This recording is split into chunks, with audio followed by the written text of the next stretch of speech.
హైదరాబాద్ నారాయణగూడలోని Keshav memorial institute of technology కాలేజీలో బతుకమ్మ సంబరాలు ఘనంగా జరిగాయి.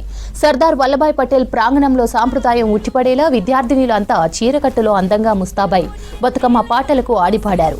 పాటలకు అనుగుణంగా నృత్యాలు చేస్తూ అలరించారు. ఈ వేడుకల్లో కళాశాల విద్యార్థులు, అధ్యాపకులు, సిబ్బంది అంతా కలిసి పాల్గొన్నారు. తెలంగాణ సంస్కృతి, సాంప్రదాయాలను విద్యార్థులకు తెలియజేసేందుకు ప్రతి ఏడాది బతుకమ్మ వేడుకలు నిర్వహిస్తున్నట్లు తెలిపారు కళాశాల అధ్యాపకులు.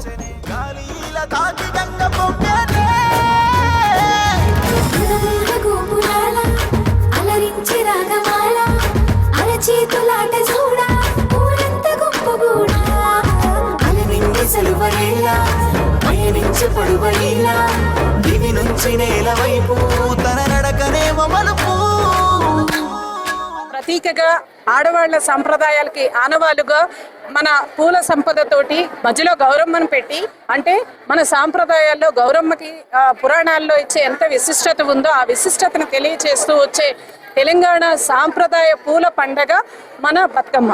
కేశవ మెమోరియల్ విద్యా సంస్థల వాళ్ళు ప్రతి ఏటా కూడా ఈ సాంప్రదాయమైన పండుగను ఆల్రెడీ కేశవ మెమోరియల్ విద్యా సంస్థల సాంప్రదాయకి ఆనవాలుగా ఉన్నాయి కాబట్టి మళ్ళీ మా ఆడపిల్లలందరికీ ఒక అవకాశం ఇచ్చి ఈ రకంగా పూల పండుగని ఘనంగా జరుపుకోవడం జరుగుతుంది.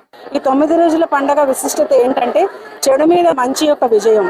అందులో మన విద్యా సంస్థల్లో చదివే ఈ చిన్నారులందరికీ మన పండుగ యొక్క విశిష్టతను తెలియజేయటం అనే ముఖ్య ఉద్దేశంతో ఈ సంస్థ వారు ఇటువంటి పండుగల్ని జరిపిస్తూ ఉంటారు. అందులో పిల్లలందరూ ఎంతో ఉత్సాహంగా పాల్గొంటుంటారు. సో పిల్లలకి పండుగలు, మన కల్చర్, మన యొక్క పద్ధతులు అన్ని తెలియజేయటం అనేది ముఖ్య ఉద్దేశం అండి. ఈరోజు మనం